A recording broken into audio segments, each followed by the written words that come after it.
Hey YouTube, it's 2013, I got all gussied up. What say we review some stuff? That's me! I saw a lot of movies last year. When I looked through the Wikipedia page for the films of 2012, I had seen 46 of the 250 something that came out last year. And because it only seems right, let's start at the bottom. Fart noises. The fifth worst movie of this year, in my opinion, was The Hunger Games. Wow, wow. Do you hear that? It sounds like all the 12-year-old girls in the world screaming in unison. Now look here, ladies. I've seen the Twilight Saga, and I've seen The Hunger Games, and you ladies really need to raise your standards. The story of this movie was really predictable and extremely slow. I mean, you know exactly who's gonna die and who's gonna kill him. The bad guys are probably gonna kill the people that Katniss is friendly with, and if Katniss ever bothers to get out of that tree that she's hanging out in, then she's probably only gonna kill the really bad people. Oh, shocking, that's exactly how it turns out. And what do I mean by slow? I mean that Katniss spends a lot of time sleeping in a tree. I'm not really sure why people acted like this was such an innovative idea for a movie. Have you never seen Battle Royale? But what I can't abide is this nauseating shaky cam bullshit. Is this more interesting now? No. They did that kind of shit during the final scene of the movie when they're having this big battle, but all you can see is a bunch of close-ups of people's faces and you have no idea what's going on. And then they give you one scene all far out and distant that you can kind of see what's going on, but ultimately it makes those parts of the movie really unwatchable. Actually, the entire movie is unwatchable. The fourth movie on my list is Battleship.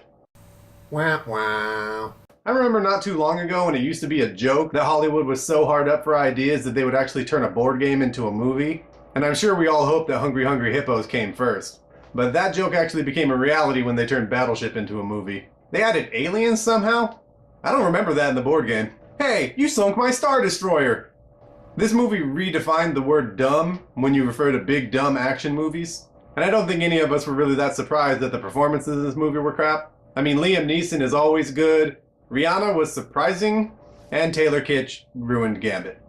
The CGI in this movie was fine enough, and it was some decent enough action, but ultimately, you're gonna want to skip this movie. Number 3 on my list is The Devil Inside. Wow, wow. Fuck this movie. People that read my reviews will probably already know that I have an unnatural obsession with ghosts and paranormal movies, and this movie actually had me really into it for a good part of the movie.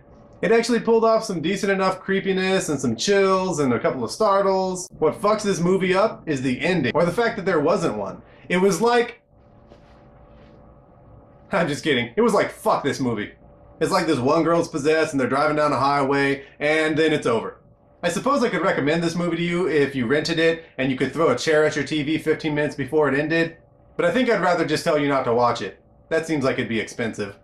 My runner-up for the worst movie of this year is going to disappoint my friend Ashley, because she promised me this movie was going to be the worst movie I had seen all year. And that movie is The Apparition.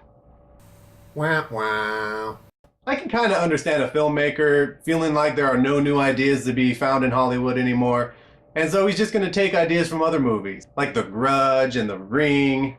But what I can't understand is this movie. Like, why is this ghost trying to kill people? And why does it appear to be some kind of a fungus? And why do they think that they can defeat it by playing a videotape backwards? And most importantly, why am I watching this movie? The worst movie I saw this year was so bad that I actually forgot that I had seen it. Or as I like to call it, erased it from my memory banks. And that movie was Ghostwriter, Spirit of Vengeance. Wow, wow. This movie all started when someone challenged a group of filmmakers to make a movie worse than the original Ghostwriter. They picked up that challenge and not only ran with it, but they filmed it while hanging off the back of a truck on rollerblades. Neville Dean Taylor, the directors of this movie, seem to feel like that makes a movie interesting. I feel like that makes the movie nauseating and annoying. They managed to pull together like a couple of good action scenes, and the look of the Ghostwriter was pretty good, but ultimately it just felt like they took Crank and lit Chev Chelios' head on fire and called that Ghostwriter. But there's no way that Jason Statham can overact the way that Nicolas Cage does. He's the champion. My recommendation is that you buy this movie, so you can pee on it. No, I'm kidding. Don't buy this movie. Okay, let's get out of the gutter and talk about some of the crowning achievements in cinema this year. Hooray! And now it's time for the 5th best movie of 2012, Ted. Hooray! The way my brain works is a mystery to me most of the time. I went into the movie Ted expecting nothing, and I have no idea why. I've loved almost everything Seth MacFarlane has done in the past, and yet when I saw this movie, I kind of thought it would be shitty. It had a great deal of laugh-out-loud moments, and the rest of the movie was still pretty amusing, And of course, they had a couple of emotional moments, most of which were entirely predictable. But who cares? I was laughing. The fourth best movie of this year is The Raid Redemption. Hooray! I found this movie a little difficult to put in my list just because there was next to no story in this movie and there weren't really any performances worth speaking about. But holy shit, the action in this movie. Look, I love a good martial arts movie, and this movie combines the really long, drawn-out martial arts scenes of the Orient with the stylized gun battles of the Americas. And when you put all that together, what you end up with is one of the best pure action movies I've seen in years. Certainly one of the best martial arts movies. This movie had so many moments that just caused me to yell, "Oh shit!" that I bought the movie on Blu-ray before I'd even returned the rental. The third movie on my list almost didn't make it to my list at all, and that movie is Django Unchained. Hooray! I actually went to the theaters to see this movie while I was in the middle of writing the review for this year. This was another movie like Ted that I had no reason to be disinterested in, but I was. I love Quentin Tarantino. I love pretty much all of his movies. I love Inglourious Bastards, I love Kill Bill, I love Pulp Fiction. And yet for some reason, I didn't expect this movie to be good. This movie blew all my expectations out of the water. The story of this movie was really interesting. The dialogue was hilarious, as most things Quentin Tarantino does. But what really made the movie for me were the performances in it. Everybody that Quentin Tarantino got involved in this movie was fantastic. You got Christoph Waltz, you got Jamie Foxx, you got Leonardo DiCaprio, and you got Samuel L. Jackson, motherfucker! All of these guys put on clinics for how to make interesting performances. We're coming up to the top of my list, and you may have realized that I have not yet mentioned two big, fantastic comic book movies that came out this year. So obviously those are probably my 1 and 2, but in which order? And so, without delaying you further, number 2 in my list is The Dark Knight Rises. Hooray! I wonder if I could do an entire review like this. No, I'm not going to do that. I had a lot of problems with this movie, and I got into a lot of arguments over it. It's not who you are underneath, it's what you do that matters. But the truth of the matter is, it's a fantastic movie. The only thing that held this movie back was that there are certain things that I despised about this movie. For instance, I didn't know I was going to see a Batman movie with next to no Batman in it. Batman shows up like 45 minutes into this movie and spends the rest of the time being crippled Bruce Wayne. I don't want to see that!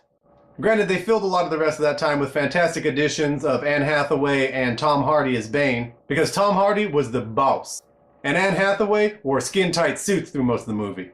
And her performance was good or something. And I guess other problems I had with this movie was just from me being such a big comic book fan. Because anyone that's a fan of the Batman comic books already has a pretty good idea what's going to happen in the fight with Bane and Batman. And they're also going to be not that surprised when they reveal who the child of Ra's al Ghul is.